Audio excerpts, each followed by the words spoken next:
Hello, j'espère que tu vas bien.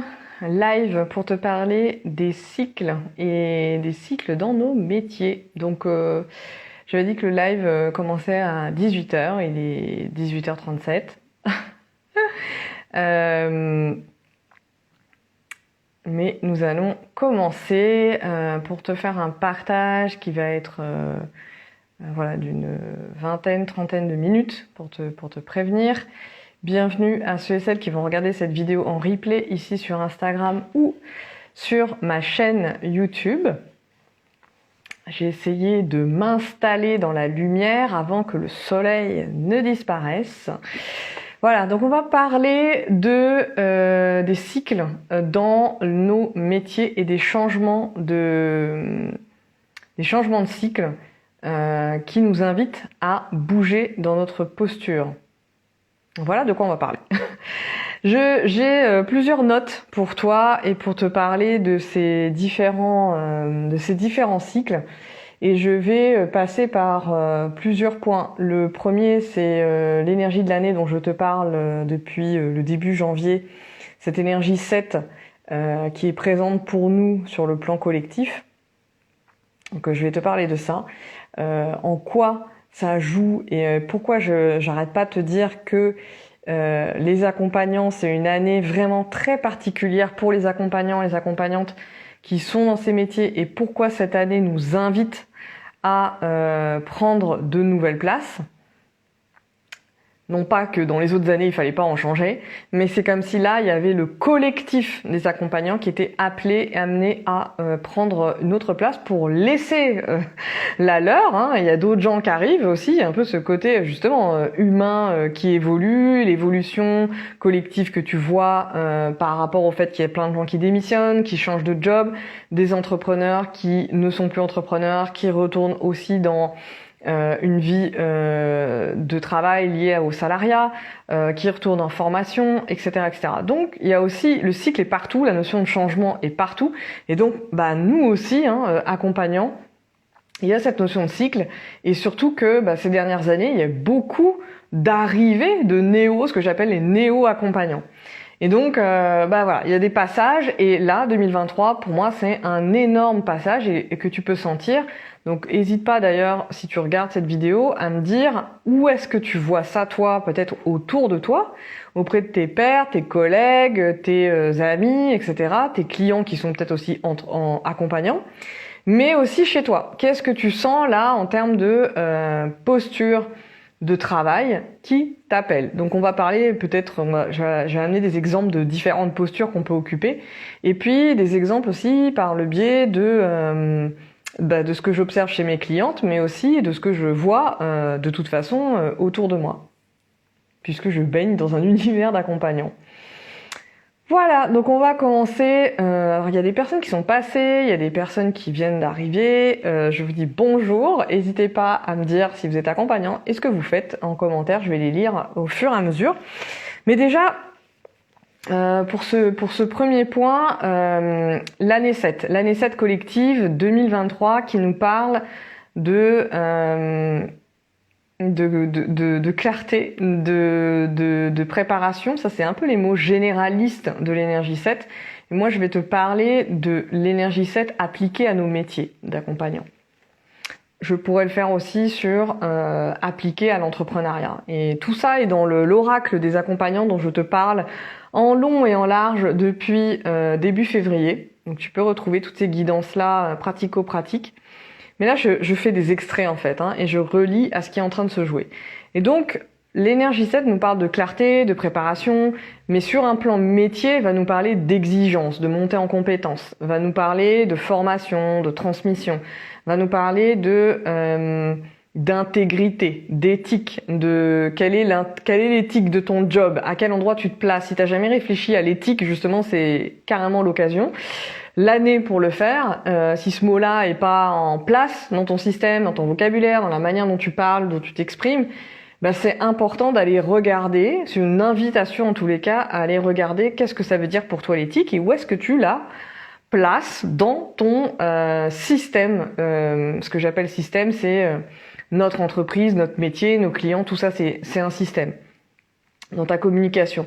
Donc il y a cette notion d'éthique, il y a cette notion de montée en compétences, ça va être extrêmement important cette année. Moi je te parle dans la guidance, dans l'oracle des accompagnantes, je te parle d'écrémage. C'est très clairement une année, je t'en parle aussi dans le live l'évolution des métiers de l'accompagnement, dans la partie 1, c'est une année où il va y avoir un écrémage, j'ai envie de dire naturel, c'est normal parce qu'il y a eu un appel avec ces dernières années, avec les métiers, le coaching qui s'est démocratisé, les formations en France qui sont arrivées ces 10 dernières années de manière beaucoup plus accessible. L'entrepreneuriat en ligne qui s'est extrêmement développé, la formation en ligne digitale qui s'est extrêmement développée, tout ça, il y a une concordance en fait des éléments, mais je vais pas te analyser tout l'historique de l'évolution, c'est juste qu'on en est arrivé à un point où on est un certain nombre sur ce marché et nécessairement, il y a un recalibrage. Il y a des personnes qui ont exercé ce métier, mais qui finalement, c'est pas vraiment ça qu'elles veulent faire. Il y en a d'autres qui sentent que ça fait longtemps qu'elles font ce métier-là et qu'elles sentent que c'est en train de... elles ont envie de faire autre chose. Il y a d'autres personnes qui ont envie, peut-être aussi, pas forcément de faire autre chose, mais de changer. Et c'est là le point sur lequel j'ai envie d'aller, de posture, c'est-à-dire passer de un accompagnement où tu fais du one-to-one, tu fais 5-6 rendez-vous par jour et en fait t'as pas le temps de faire d'autres choses et qu'il y a des nouveaux projets qui t'appellent. Donc ça, c'est aussi le modèle classique des accompagnants en cabinet qui font des séances et qui enchaînent les séances en individuel, mais qui n'ont pas le temps d'avoir d'autres propositions et d'autres créations.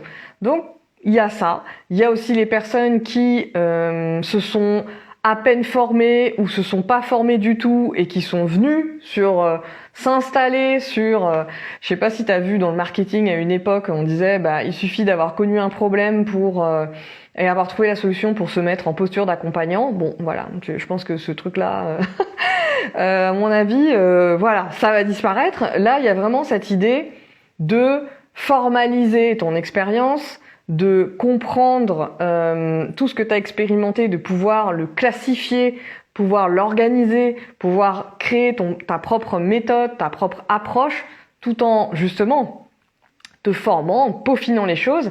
Et c'est pour ça que je vais aussi beaucoup te parler cette année d'analyse de pratique, parce que c'est quelque chose qui manque énormément dans les propositions aujourd'hui et même dans ce que les accompagnants font, en tous les cas dans l'univers dans lequel j'évolue, c'est-à-dire essentiellement l'accompagnement, l'entrepreneuriat en ligne et l'accompagnement des indépendants, des solo-entrepreneurs. Donc il y a un manque de propositions par rapport à l'analyse de pratique. Il y en a énormément dans le monde institutionnel et associatif d'où je viens, et encore, c'est pas systématique parce que ça a un coût. Et en même temps, l'analyse de pratique, pour moi, c'est vraiment cette idée de questionner ce que l'on fait tous les jours, c'est-à-dire son œuvre, son ouvrage, vraiment en mode artisanat, de questionner nos pratiques, de questionner notre éthique, de questionner, quand je dis nos pratiques, c'est comment tu accompagnes concrètement dans une séance, qu'est-ce qui se passe, qu'est-ce qui se joue, qu'est-ce qui se joue quand ça va bien, mais qu'est-ce qui se joue aussi quand ça va pas, qu'est-ce qui se joue quand ton client se plaint. On parle jamais de ça ici, les clients qui se plaignent, mais ça existe. Des clients qui abandonnent un accompagnement, des clients qui ne reviennent pas, des clients qui sont insatisfaits tout simplement, ou d'une séance dans laquelle ça a été extrêmement challengeant pour toi, où tu as senti les émotions de ton client, où tu as senti tes propres émotions, peut-être que ça a réveillé des choses. Et tout ça, il y a besoin de le poser dans des espaces de questionnement. Donc c'est un peu tous ces sujets. Alors excuse-moi parce que je voulais te parler de quelque chose, mais j'avais mon ordinateur que je voulais garder allumé. Donc analyse de pratique. Donc oui, il y a les formations classiques où tu vas apprendre la théorie et puis tu vas mettre en pratique, etc. Ou d'ailleurs pas du tout, tu vas même pas avoir le temps de mettre en pratique. Ici, l'idée, c'est l'analyse de pratique, c'est vraiment cette idée de partir justement de cette expérience que tu as pu accumuler ces dernières années, coucou Sandrine, que tu as pu accumuler ces dernières années, que tu n'as pas pris le temps de questionner, que tu n'as pas eu l'occasion, tu savais pas que ça existait. Il y a plein de personnes qui sont accompagnantes qui savent pas que l'analyse de pratique, ça existe. La supervision, enfin toutes ces questions-là, toutes ces pratiques-là, pour questionner non pas comment tu communiques, quelles sont tes offres, c'est une autre partie, ça, par exemple, de ce que je fais moi. J'accompagne les accompagnants et les entrepreneurs, et j'accompagne les accompagnantes entrepreneurs. Donc, on est à la fois sur ce que j'appelle l'intérieur et l'extérieur. L'intérieur, pour moi, c'est le métier, et l'extérieur, c'est ce que tu dévoiles à l'extérieur, c'est tes offres, c'est tes propositions, c'est cette notion de leadership, etc., que j'aime tant. Mais, il y a la partie métier, et c'est cette partie-là dont je te parle aujourd'hui, parce que ce que je vois autour de moi, et que peut-être tu le sens toi aussi et que tu le vois, les accompagnantes sont amenées à, justement questionner leur pratique et leur éthique pour monter en compétences, et que cette montée en compétences passe par le fait de se former de manière traditionnelle, etc., mais qu'il est hyper important d'aller sur l'analyse de pratique. Si on questionne pas les pratiques et qu'il y a un espèce d'enchaînement de formation, je fais une formation de ça, demain je fais une formation de ci, etc., mais qu'à aucun moment il y ait un regard collectif, parce que l'analyse de pratique, en tous les cas celle que je pratique, elle est en collectif. Si à aucun moment il y a un regard collectif des pairs, parce que c'est comme ça que ça se passe, des pairs PAIRS, de nous, quoi, d'entre nous, en fait, il y a quelque chose qui a comme pour moi, j'ai envie de dire vide juridique, mais c'est pas le mot, mais tu comprends l'idée, c'est cette idée de vide, comme s'il y avait un vide, un espace vide qui n'était jamais questionné, alors que pour moi, c'est à cet endroit, c'est le cœur de nos métiers, c'est la pratique, c'est ce qu'on fait en séance close avec nos clients, que ça soit en individuel ou en collectif. On questionne les pratiques individuelles et collectives. Il y a toutes les pratiques en fait.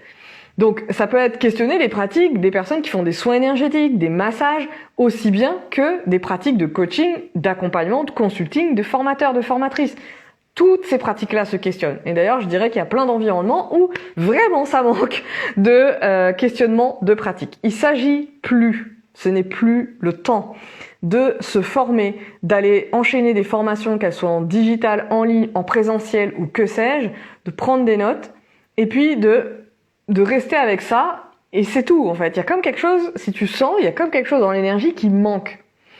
Et à mon sens, cette année 2023, cette année 7 qui nous parle de préparation, de clarté, d'intégrité, je reviens à cette notion d'intégrité et d'éthique, on ne peut pas juste passer du temps à questionner sa communication, à se former à plein d'outils, de méthodes, patin couffin à la chaîne, et jamais passer du temps. Alors il y a deux choses en interne qu'on fait, c'est être coaché en tant qu'entrepreneur pour dépasser ses blocages, etc., etc. Ok, c'est une chose, mais moi le sujet c'est à quel moment tu questionnes, à quel endroit, à quel moment, quel est l'espace-temps que tu as dans ta vie d'accompagnant pour questionner ta pratique, l'analyser, la décortiquer. Moi je dis ça, la poser sur la table. Pour moi, c'est vraiment cette sensation que j'ai quand on fait ça, c'est poser notre pratique sur la table, sans jugement, en allant justement, en mettant, enfin c'est vraiment notre humanité là, quand on fait ce genre d'exercice, c'est notre humanité qui est là, qui ressort, et en même temps, c'est cette intégrité de justement mettre de la clarté sur ce qui se joue en séance. Voilà, je reviens au mot que j'ai posé au début là de ce live, et c'est à cet endroit-là. Donc tu vois, la clarté, l'intégrité, on pourrait la mettre à l'endroit de la communication. Quand je te parle souvent de oser ta voix, prendre ta voix, faire tomber le masque, on est dans ces sujets-là. Mais là, je ramène ces mots-là à ce sujet de nos métiers et nos pratiques. Quand dans une séance, on est bousculé, chahuté, dans une séance, ça se passe bien aussi, je trouve que c'est hyper important de mettre des mots là-dessus. Pourquoi ? Quand on analyse un cas client, une situation, un rendez-vous, où ça s'est super bien passé, c'est extrêmement important de poser ça sur la table pour décortiquer ce qui s'est joué et amplifier ton mouvement. Et c'est là qu'on touche du doigt ton approche en fait. C'est là qu'on touche l'essence de ce que tu fais. L'essence de ce que tu fais, la beauté, j'ai envie de dire l'art, ce que j'appelle l'art de l'accompagnant. de l'accompagnant, ton art en fait. Et voilà, il y a pas, pour moi aujourd'hui, il n'y a pas d'autre moyen que pour toucher ton art, pour te toucher toi, pour décortiquer, mais aussi voir où t'as pas envie d'aller et ce qu'on appelle les angles morts en coaching, il n'y a pas d'autre endroit que soit la supervision avec une personne où tu vas être supervisé régulièrement, etc., ou alors l'analyse de pratique en collectif, parce que moi, à mon sens, en collectif, il y a quelque chose qui est amplifié. Et pour moi, le temps est au rassemblement des accompagnantes, justement, à sortir aussi de cette solitude. On parle beaucoup de la solitude de l'entrepreneur, mais il y a aussi la solitude de l'accompagnante qui, justement, sortie de sa séance, qu'est-ce qu'elle fait de toute cette matière ? Et donc, je vais te donner aussi d'autres choses. C'est que quand tu travailles sur ta pratique, tes cas clients, et ce qui se joue en séance, en individuel ou en collectif, quand tu ressors de là, il y a des libérations qui se font. Il y a des choses que tu libères, des paroles que tu n'osais même pas placer, même à tes amis, tes pairs, etc. Ou que quand tu racontais ces expériences, c'était très en superficialité. Parce que tu n'avais pas le temps de descendre vraiment dans l'expérience. Donc, ça demande un cadre sécurisé, évidemment, pour aller travailler là-dessus. Et puis, comme tu libères des choses, tu libères ta parole, tu libères des situations, tu vois aussi que tout le monde connaît les mêmes problèmes, tout le monde parcourt les mêmes situations, tout le monde a les mêmes galères, tout le monde a les mêmes aussi réussites. En fait, ce qui se passe, c'est qu'il y a le sens de la communauté qui opère, en fait. Parce que on se retrouve, on se rassemble et on sort de la solitude de l'accompagnant. C'est extrêmement puissant, en fait, ce genre de séance. Donc, je voulais te parler de ça pour, justement, te demander si toi, tu es dans cette pratique-là, si tu questionnes régulièrement ta pratique, à quelle occasion tu le fais, si tu l'as jamais fait aussi, peut-être, ça peut te faire peur. C'est un point que j'avais envie d'aborder ici. Je vais continuer à l'aborder. Là, c'était d'ailleurs dans ce que j'avais prévu d'aborder ce soir. J'avais pas prévu de parler de ça, mais c'est venu, donc ça devait sortir.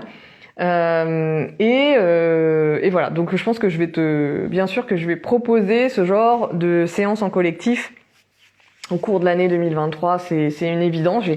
Je l'ai fait l'année dernière et j'ai pas continué, j'ai pas reproposé, mais ça va arriver. Bon, voilà. Donc ça, c'est une chose. Qu'est-ce que je voulais te dire d'autre ? Parce que au final, je voulais te parler des cycles, à la base. Je voulais te parler des cycles. Oui, bon, je fais le lien. L'analyse de pratique, ça te permet justement de libérer ta parole, etc., de libérer ce qui se passe, et puis du coup, de pas repartir dans d'autres séances avec les mêmes bagages, les mêmes lourdeurs, les mêmes délires, les mêmes complications, voire de repartir avec une de tes clientes en ayant la boule au ventre. Ça arrive à 50 000 enfin, c'est pas la bonne expression. Ça arrive à toutes les accompagnantes. Toutes. Sauf qu'il n'y a pas d'espace pour questionner. Et c'est pas dans les écoles, je vois les écoles, je vois ce qui est proposé. Donc l'entrepreneuriat n'est pas abordé, mais encore moins, il y a que dans les écoles de coaching et tout ce qui est lié aussi à la thérapie, la psychothérapie ou la supervision, l'analyse de pratique, ce sont des sujets qui sont abordés, mais tous les autres métiers d'accompagnement, clairement, c'est très très peu abordé. Mais quand tu libères ta parole, que du coup tu libères aussi l'énergie associée, qu'est-ce qui se passe ? Quand tu retournes en séance, tu retournes avec une sérénité de ouf, une énergie de ouf, qui fait que la séance se passe pas comme ça, et qu'en plus tu as de la clarté, donc ce 7, intégrité, éthique, pour pouvoir regarder la situation en fait avec la hauteur qui se doit pour pouvoir continuer à accompagner et à faire le job avec ta cliente ou ton client. Ça, c'est extrêmement précieux et important. Sandrine, tu dis, je suis pas mal la tête dans le guidon, alors je ne vois pas trop mes angles morts. Est-ce que tu vois, c'est intéressant parce que justement, entre le fait d'avoir une entreprise plus le fait d'accompagner, on a beaucoup la tête dans le guidon et c'est pour ça que je parle beaucoup, moi, des espaces-temps et des espaces pour les entrepreneurs et les dirigeantes pour qu'elles aient, tu vois, j'offre ça, d'avoir des espaces de recul mensuels pour prendre le temps, souffler, se reposer, se déposer, vraiment c'est hyper précieux. Et là, ce dont je parle avec les analyses de pratique, finalement, ce sont aussi des espaces, mais là où on rentre sur les pratiques pour les décrypter, les décortiquer. Effectivement, les angles morts, toutes les accompagnantes en ont. Et j'avais fait un live pour parler des gens qui font aussi de la thérapie, hein, qui se disent thérapeutes et qui font des soins énergétiques, qui font tout un tas de choses. Je le vois, mais en permanence, où clairement on sent très bien qu'il n'y a pas eu d'analyse des pratiques, il n'y a eu aucun questionnement. Voilà, les gens, oui, se forment à des machins en plus, mais aucun questionnement sur leur pratique et du coup recrée de la violence, réactive des traumas, enfin bref, c'est en permanence en fait. Et quand je parle des accompagnants, hein, moi je m'adresse pas aux soignants, mais je les mets dans le lot. Hein. Je parle aussi bien des astrologues, des tarologues, des numérologues dont je fais partie, des coachs business dont je fais partie, que du médecin, de la sage-femme, du dentiste ou ce que tu veux, du kinésio, du praticien en Reiki, enfin tout, de l'ostéo, du kiné, c'est tout. Quand je dis accompagnant, c'est vraiment une palette large. Du consultant, du formateur, enfin, j'ai tellement d'exemples où j'ai vu les gens ne pas être en recul de leur posture, en recul de ce qu'ils faisaient dans leur cabinet, dans leur séance. C'est énorme en fait. Et c'est pour ça que pour moi, en tout cas ma mission qui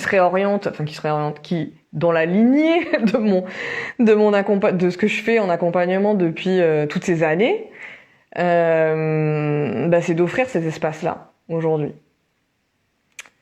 Et tu dis alors attends, parce que tu dis Sandrine, le cycle c'est pas mal. Alors je sais pas si tu voulais parler de quelque chose pour toi, par rapport au cycle c'est pas mal, je sais pas. Et tu dis je recherche une bulle pour réfléchir à l'évolution de mon travail. Ok. Est-ce que quand tu dis l'évolution de ton travail, il y a un angle que tu sens, quelque chose de précis par rapport à ça? Je vais peut-être aller allumer la lumière, hein, parce que en fait, parce qu'il y a plein d'ombres.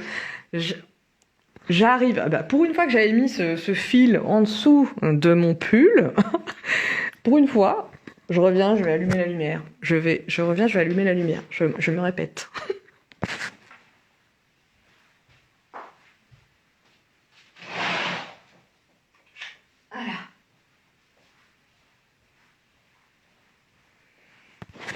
Voilà, comme ça, il y aura un petit peu plus de stabilité.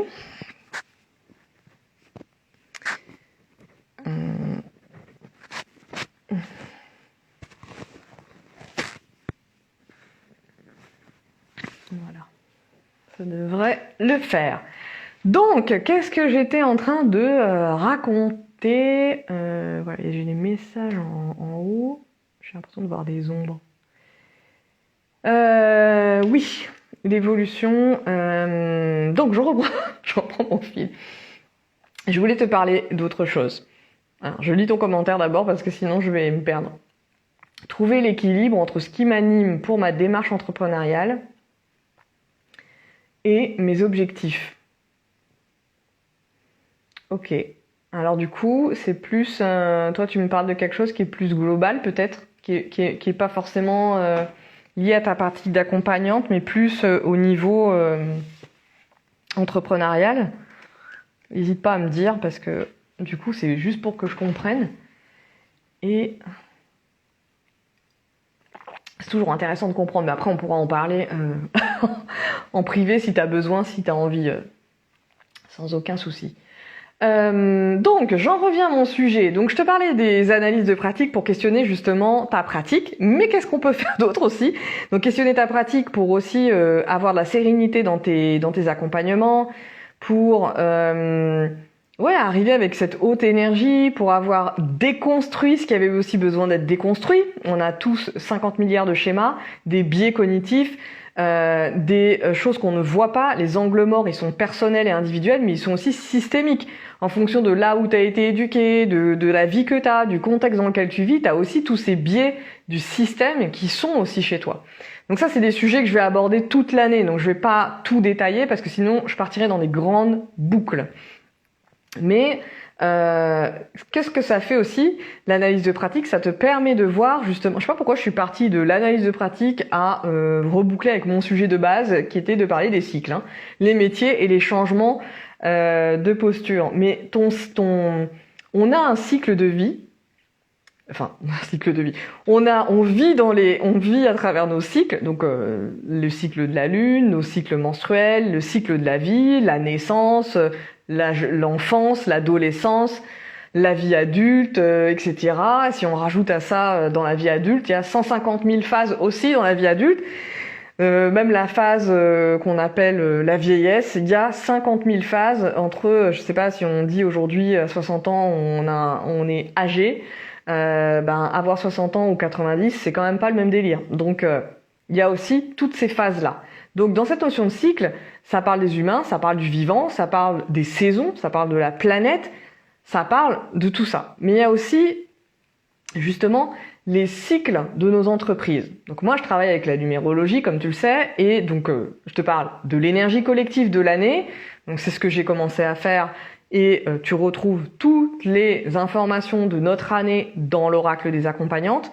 Ça c'est un point très important parce que je vais t'en parler, et c'est vraiment le contenu pilier de ce que je vais raconter cette année. Donc je me réfère à chaque fois à ce contenu-là, et je t'invite à justement rejoindre, d'ailleurs jusqu'à demain, le 28 février, parce qu'il y a un tarif spécial, et après il passe à son tarif normal.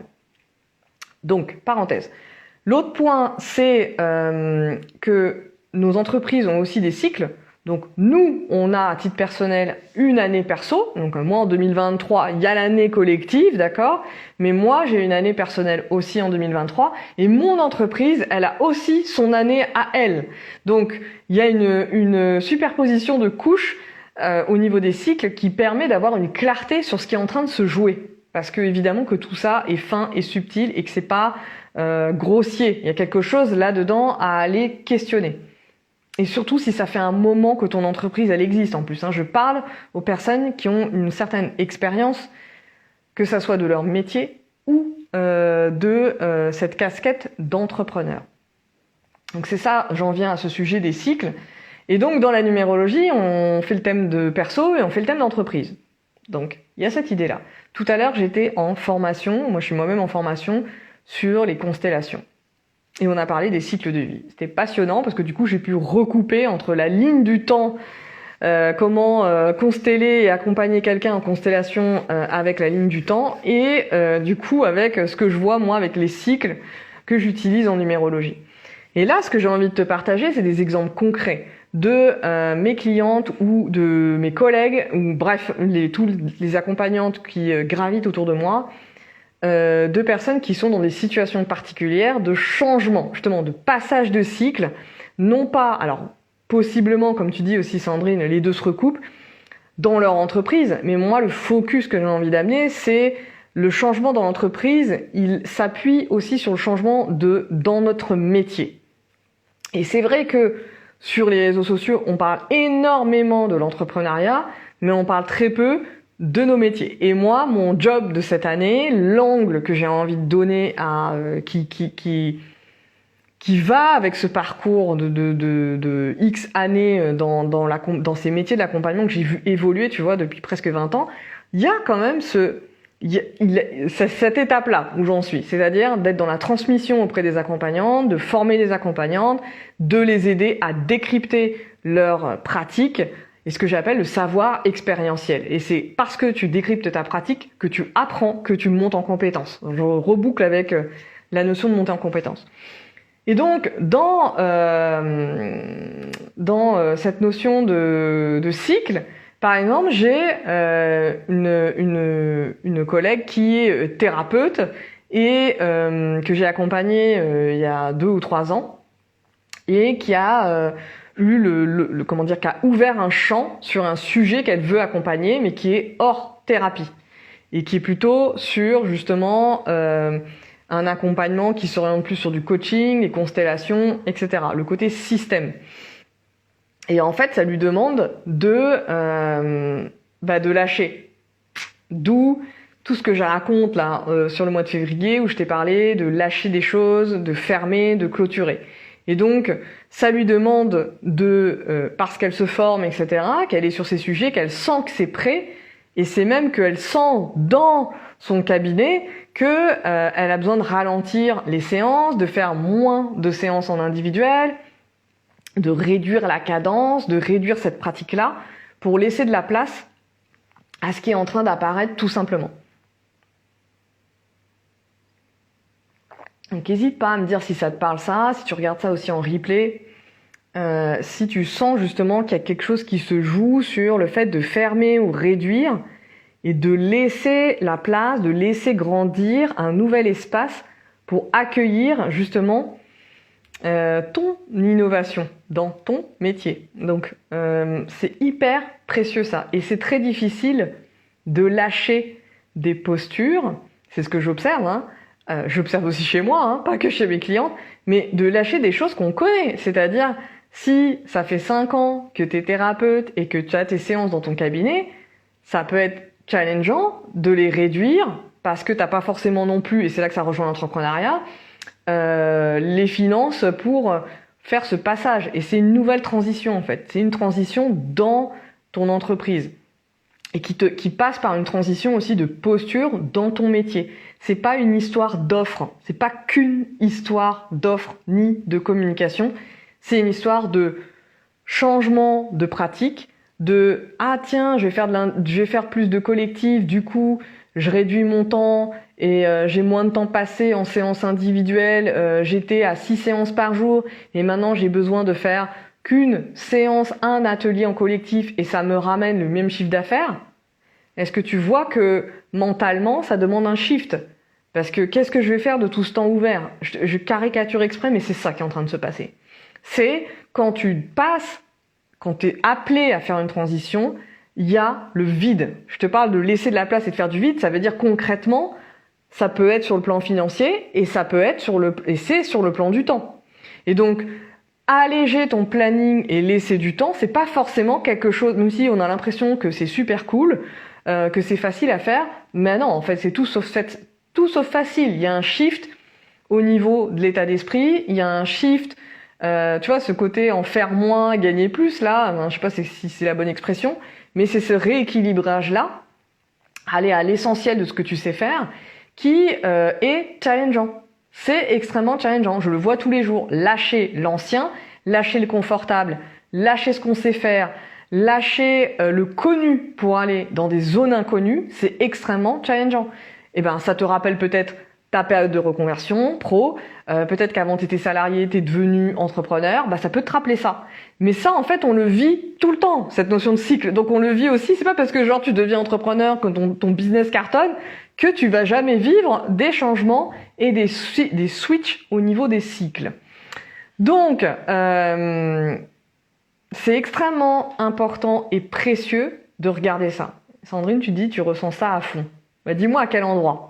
Quel endroit tu sens, tu vois, concrètement, dis-moi concrètement, et je vous invite, celles qui vont regarder en replay, à être vraiment dans le concret.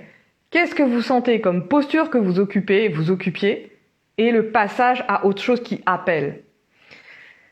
C'est challengeant, mais ça me rappelle que suivre son instinct et affronter ses peurs, ça fonctionne. Voilà, c'est clair. Et voilà, bon bah en fait on oublie ça, hein, c'est fou, mais à quel point on oublie qu'on est capable de le faire aussi. Bon, voilà, c'est comme ça, c'est la vie, on sait faire, mais bon, on oublie. Et je m'inclus dedans. Voilà. Donc, qu'est-ce que je voulais te dire sur les cycles? Je voulais donner des exemples. Il y a cette personne thérapeute qui a besoin de passer à une autre posture, qui a besoin de lâcher dans son planning, qui a commencé à réduire son temps. Mais c'est challengeant de se dire « Ah, mais est-ce que je pourrais faire que ça ?» Ah, je vais lâcher mes clients aussi, ça peut être ça. Ça peut être, je les accompagne en individuel. Alors quand tu es en thérapie, en plus en thérapie, tu sais, il n'y a pas le côté coaching avec ce côté je t'accompagne pendant 6 mois, je t'accompagne pendant 1 an. C'est un peu au fil de l'eau, tu vois les gens toutes les semaines, mais il n'y a pas de fin, d'idée de fin.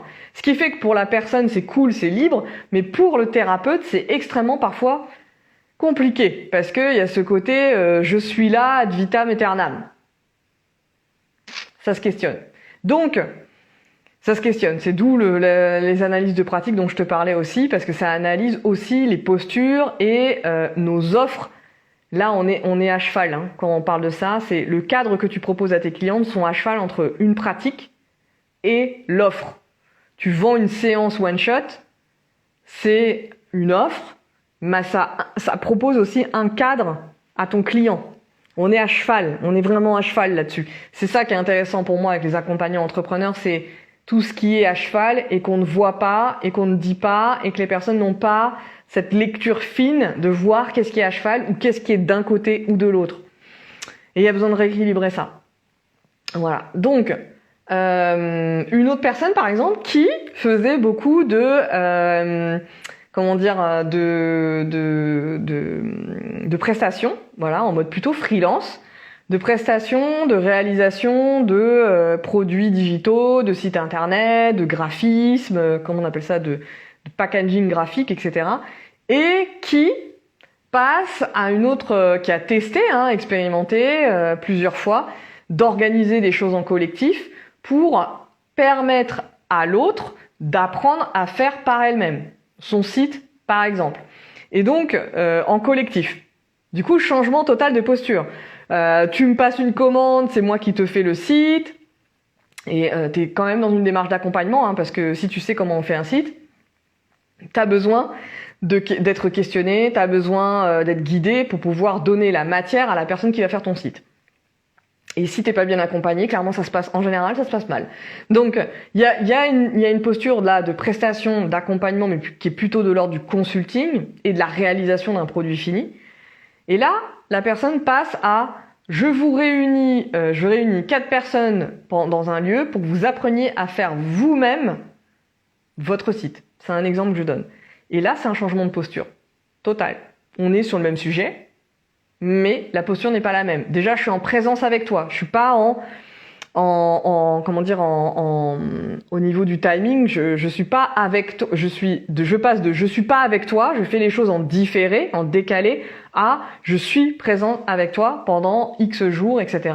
Il y a un avant, après ce temps, évidemment. Mais voilà, c'est un changement de posture. Et accompagner en collectif à faire, être dans la transmission, c'est autre chose que de faire. Donc, et ça, pareil, ça demande de lâcher des choses, ça demande de mettre un vrai prix, ça demande de peaufiner justement sa pratique d'accompagnante et pas que d'être sur la partie technique, sur la partie logistique. Ça, ce sont des parties, oui, mais quand tu commences à faire ça, il y a besoin de monter en compétence par rapport à ton accompagnement pour être solide, ancré et réaliste aussi par rapport à ce qui est en train de se jouer. Et ça, en faisant ce travail-là, d'ailleurs, plus tu travailles sur ta pratique, pour moi, plus tu apprends aussi à vendre ce que tu fais. Parce que plus tu es clair avec ce qui se joue en séance, ce qui se passe, plus tu as le vocabulaire pour en parler dans ta communication. C'est un peu évident. Alors que il y a beaucoup de personnes qui parlent de leur accompagnement, mais c'est extrêmement aérien, on ne sait pas ce qui se passe, on ne sait pas qu'est-ce qui est vraiment travaillé, et ça reste un peu théorique. Donc l'idée aussi, quand je te parle d'analyse de pratique, c'est justement que ça puisse rayonner. C'est un peu ce côté de l'intérieur à l'extérieur. C'est vraiment cet alignement intérieur, mais là, l'alignement intérieur dans ton métier, dans ta pratique, pour rayonner à l'extérieur. Plus tu vas mettre des mots sur ce qui se joue, et t'apprends à mettre des mots aussi sur ce qui se joue en séance avec les personnes, que tu sois consultant justement pour aider les gens à faire des sites internet, ou que tu fasses du coaching business, du coaching énergétique, ou des massages et des soins énergétiques, c'est la même chose. Plus tu mets des mots sur ce qui se joue et plus tu sors de la posture. Dans certains métiers, il y a ce côté, soit on est dans un jargon extrêmement technique, soit on est dans un langage extrêmement éthéré et qui est complètement perché et qui ne veut rien dire. Donc, plus tu arrêtes de jouer à tous ces rôles, c'est pour moi, tout ça c'est des jeux de rôle, et que tu arrives à être dans le pragmatisme de, dans ma séance, il s'est passé ça, et que tu arrives à décortiquer, plus tu as des mots pour aller communiquer sur ce qui se joue, être clair, précis, être sécurisant pour l'autre aussi, ça amène énormément de sécurité à tes prospects et futurs clients, et plus t'es bon dans ta com. Voilà. Et moins t'as à chercher des histoires à inventer ou des tips, comme on dit aujourd'hui, là, des tips de communication. On n'est pas dans les tips. Je pense qu'il faut arrêter avec ces trucs-là. Il y a besoin d'aller dans la profondeur. Le 7 de 2023 nous invite à plonger dans une forme d'introspection pour aller justement dans la transmission. Donc c'est un mouvement vertical, de bas en haut et de haut en bas.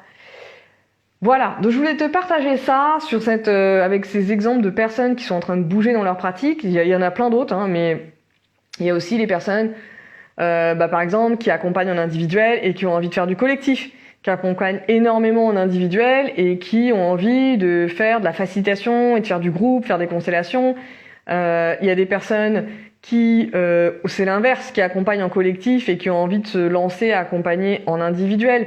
Il y a des personnes que j'ai vues être consultantes coach et qui sont devenues thérapeutes. Voilà, tout ça, c'est des changements de posture. Il y a aussi les personnes, je te parlais de transmission, où justement, moi, cette année, c'est vraiment ce passage à former, faire de l'analyse de pratique avec, offrir ça à mes clientes. C'est une nouvelle posture. Quand je parle de l'oracle des accompagnantes, la posture de l'oracle, je trouve ça trop... Moi, ça me fait délirer, mais c'est cette idée-là. C'est comment dire, être dans cette posture de guidance. Être dans cette posture de guidance. D'ailleurs, dans l'oracle des accompagnantes, il y a un des formats, il y a 3 contenus, il y a un des formats, je l'ai nommé, je vais faire la liste, il faut que je la fasse. Gourou activiste. Si tu sais ce que c'est, enfin voilà, j'ai mélangé 2 langues là, mais gourou, G-U-R-U, activiste en anglais, gourou activiste.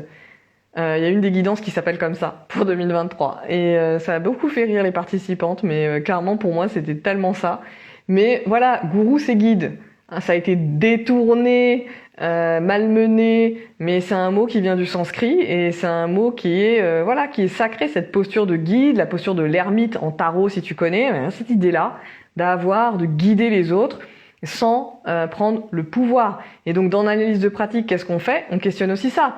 Les prises de pouvoir, je te parlais des angles morts, donc ce que tu vois pas de ton histoire, mais aussi de ton éducation, de la société dans laquelle tu vis, la posture que tu as aujourd'hui dans la société, des privilèges que tu peux avoir et que tes autres clients tes clients n'ont pas. Donc c'est aussi des choses intéressantes à aller voir. Et de l'expérience, ce qui se vit en séance et comment tu peux le décrypter. Je bois un petit peu d'eau. Donc, ce que je voulais te dire pour après ces exemples-là, c'est vraiment cette idée de comment tu passes d'une posture à une autre et qu'il y a nécessité dans cette transition, dans ton métier, de lâcher sur le chemin des choses, des pratiques que tu faisais, des choses qui font plus sens.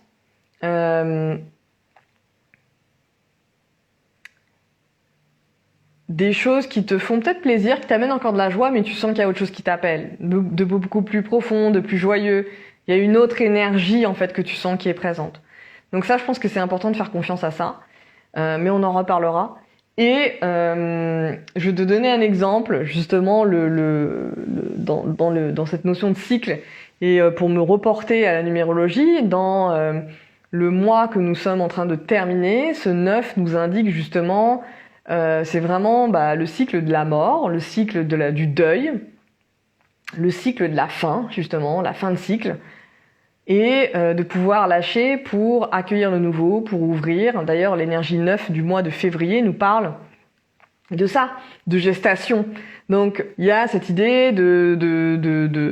d'être dans cette passage de gestation, ça prend du temps, il y a besoin de cheminer pour laisser émerger le nouveau et laisser émerger justement ton innovation, ce que tu as envie de faire de nouveau à partir de l'intérieur, d'où la notion de gestation. Et l'énergie dans laquelle on arrive, dont je vais te parler aussi bientôt. Donc ça, tu pourras retrouver aussi d'ailleurs la guidance précise business de l'énergie du mois de mars sur le 1 qui arrive dans l'oracle des accompagnants. Donc je t'invite à récupérer ton oracle avec les contenus qu'il y a. Il y a 3 masterclass et ateliers extrêmement précis pour t'aider à travailler ton année 2023, ta posture d'accompagnement, ton positionnement d'entrepreneur, ton leadership. Quelle est l'énergie qui t'invite? Non, quelle est l'énergie que l'année 2023 t'invite à incarner de manière concrète? Et on parle aussi de l'objectif de l'année.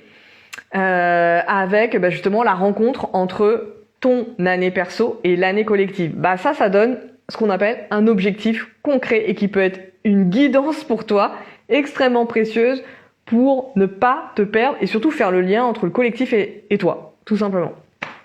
Et on voit aussi évidemment les besoins de nos clients, de quoi ils ont besoin. Tout ça, c'est dans l'oracle. Parenthèse, l'énergie 1 qui arrive, c'est justement cette tension entre le 9 là du mois de février qui demande de clôturer, de fermer, qui invite à cette notion de gestation, Bonsoir Sophie Led, je sais pas si c'est Sophie ton prénom. Et le 1 du mois de mars qui arrive, qui est justement dans une énergie pas... Le 9, c'est une énergie circulaire et ronde. Le 1, c'est une énergie linéaire. On est vraiment dans ce côté ligne, décision, action, clarté, identité. Donc c'est exactement le sujet dont on va parler prochainement dans le nouveau contenu qui arrive dans l'oracle. Donc en fait, quand tu rejoins l'oracle, tu as accès à tout le contenu existant et le contenu s'enrichit au cours de l'année. Et je fais aussi des rappels, des rappels pour que tu puisses réécouter ce contenu si tu l'écoutes en début d'année, si tu l'écoutes là au mois de mars, que tu puisses te réécouter en septembre-octobre. Et il y a aussi l'idée des surprises. En fait, quand tu rejoins l'oracle, en fait, tu rentres dans une aventure, tout simplement. Donc une aventure humaine, une aventure dédiée aux entrepreneurs et aux accompagnantes qui ont envie justement de élever leur pratique, élever leur conscience, aider leurs clients-clientes à prendre de la hauteur dans une période qui est particulièrement challengeante. Donc voilà, tout ce qu'on voit dans cet oracle et voilà, la guidance de Mars arrive cette semaine. Donc je t'invite vraiment à rejoindre cette aventure collective. C'est pas un truc passif. Je tiens à préciser, c'est complètement hybride dans la manière que j'ai de faire les choses. Et donc c'est pas connu, c'est pas, quand je dis c'est pas connu, c'est dans le sens où ouais, c'est ni un produit digital que tu regardes comme ça et puis tu l'oublies. C'est ni un accompagnement où je suis là tout le temps en direct. Voilà, il y a quelque chose d'hybride en fait. Je peux pas te dire autrement et que je me laisse surprendre d'ailleurs par cet oracle parce que j'avance avec lui. J'ai posé l'oracle, je l'ai construit, je l'ai consolidé et il y a un contenu phare. Il y a 6 heures de contenu que tu peux regarder à ton rythme déjà, extrêmement concret, qui descend dans la matière. Et au fur et à mesure de l'année, il y a d'autres choses qui vont arriver. Donc il y a des choses que j'annonce pas encore, mais que je sens présent. Et donc voilà, tout ça pour quelque chose d'extrêmement à un prix accessible, volontairement accessible. Donc, dans ce mois de février, pour revenir à ça et conclure, février 9, 1 qui arrive, donc on peut sentir une espèce de tension là en cette fin février parce qu'il y a des choix à faire. Il y a des choses à fermer, et il y a des choses à ouvrir, et il y a cette sensation que le mois de mars est décisif. Et donc ça, je vais t'en parler au fur et à mesure du mois de mars, et quand mars aura commencé. Voilà. Mais dis-moi comment tout ça a résonné pour toi, en commentaire de cette vidéo, que ça soit sur Insta, sur YouTube, ou sur les autres endroits où je vais diffuser cette vidéo. Comment ça t'a parlé ? Qu'est-ce qui est en train de se jouer pour toi en termes de changement, de posture dans ton métier, de positionnement en tant qu'entrepreneur? Est-ce que tu questionnes ton travail, ta pratique, tes séances, tes cas clients? Est-ce que tu as un endroit pour le faire et les questionner? Et à quel endroit tu le fais? Est-ce que tu sens que tu en as besoin? Est-ce que tu n'as jamais fait ça et tu aimerais le faire? Voilà. N'hésite pas à partager, à commenter.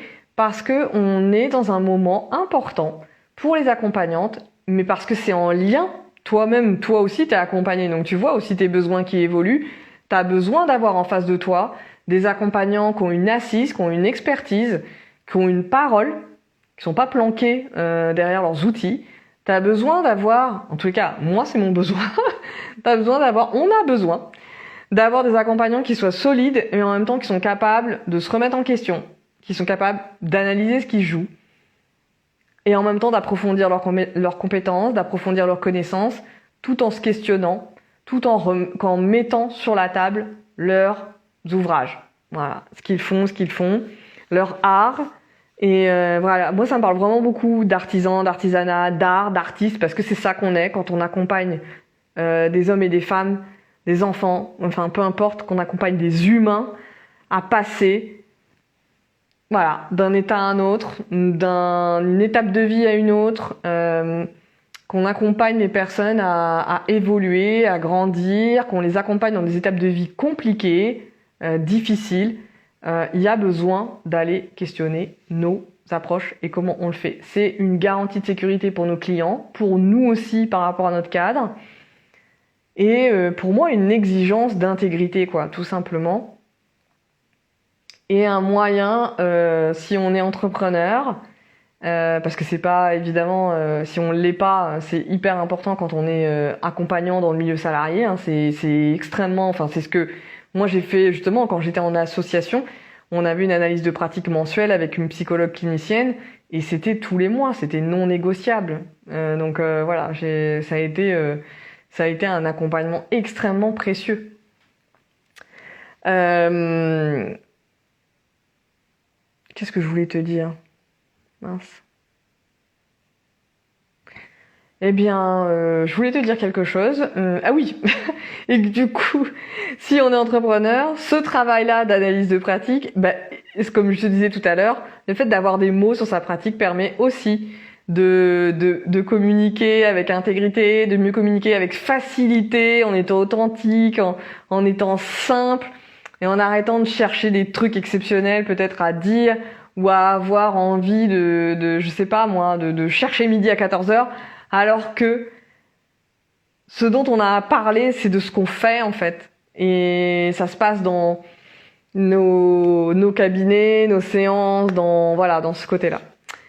Voilà, je termine là. Je pense que c'était assez dense. Je pense que j'ai dépassé le timing que je voulais faire pour cette session. Et je te reparle très bientôt justement des offres pour si tu veux analyser ta pratique, de ce qui s'en vient pour les futurs accompagnements d'accompagnants, notamment vers un espace qui s'appelle hybride et qui va arriver aussi, où tout sera rassemblé justement. Voilà, tout ça arrive prochainement, mais n'hésite pas à me dire si ça te parle. Je te laisse mettre des commentaires, commenter, questionner si t'es pas d'accord, comment ça résonne, comment ça frotte, comment ça pique. Voilà, hésite pas et je te dis à bientôt.